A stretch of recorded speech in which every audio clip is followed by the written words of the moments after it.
Hey guys, so a buddy of mine that is into cars hit me up, told me, hey, you should hit up Aftermarket Parts to have them use your Bronco as an R&D truck.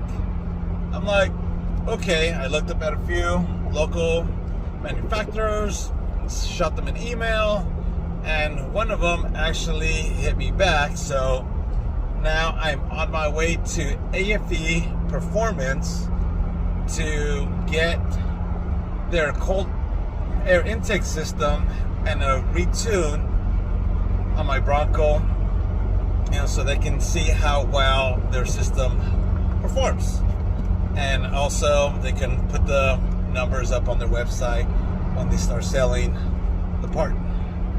So stay tuned. I'm going to record the entire day, and so check it out once it comes out. So I'm on my way to their office, but first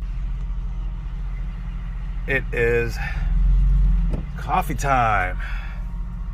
Yes, it's early in the morning, so I got to get some coffee or else I can't function and record without my caffeine, and you guys know what it's like.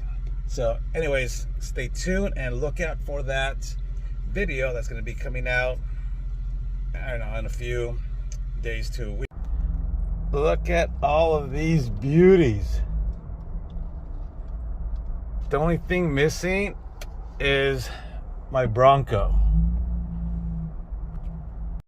Hey guys, so I'm here at AFE. I'm just waiting to meet George. He's the one that's in charge of product development here. So we'll see what kind of goodies he has in store. I am pretty excited.